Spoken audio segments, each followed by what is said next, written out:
കേന്ദ്ര സർക്കാരിന്റെ കേരള അവഗണനയ്ക്കെതിരെ വിദ്യാഭ്യാസ രംഗത്തെ കാവ്യവൽക്കരണത്തിനെതിരെയും CPIM GST ഓഫീസ് ഉപരോധിച്ചു. സമരം പി നന്ദകുമാർ MLA ഉദ്ഘാടനം ചെയ്തു.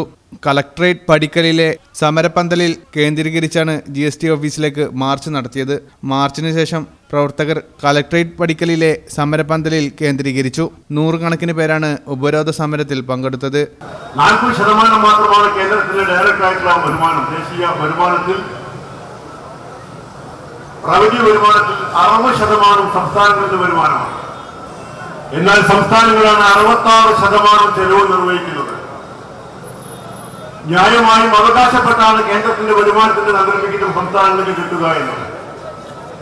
എന്നാൽ കേന്ദ്ര ഗവൺമെന്റ് ഇപ്പോഴത്തെ സമീപനമെന്ന് ഒരു ഫെഡറൽ സംവിധാനത്തിനകത്താണ് ഇന്ത്യ രാജ്യം നിലനിൽക്കുന്നത് എന്ന വസ്തുത തള്ളിക്കളഞ്ഞുകൊണ്ട് തങ്ങൾക്ക് ഇഷ്ടമുള്ള സംസ്ഥാനത്ത് എത്തും കൊടുക്കുക, തങ്ങൾക്ക് സംസ്ഥാനത്തിന് എന്ത് വിഹിതം കൊടുക്കുക, അത് ലോണായാലും ഗ്രാൻഡായാലും അത് മറ്റു രൂപത്തിലേക്കുള്ള നികുതി വിഹിതമായാലും ഒക്കെ കൊടുക്കുന്നതിന് യാതൊരു വിധത്തിലുള്ള മാനദണ്ഡങ്ങളും അംഗീകരിക്കാത്ത രൂപത്തിലേക്കാണ് കേന്ദ്ര ഗവൺമെന്റ് ഇപ്പോൾ പോയിക്കൊണ്ടിരിക്കുന്നത്. CPIM ജില്ലാ secretary VP Anil, EN Mohandas, VP Sanu തുടങ്ങിയവർ സംസാരിച്ചു.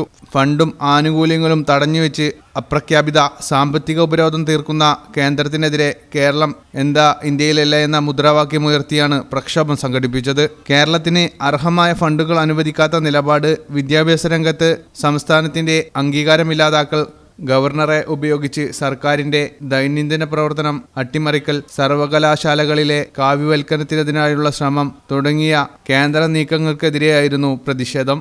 ഈ channel Malappuram. Kavitha golden diamonds, the versatile jewelry.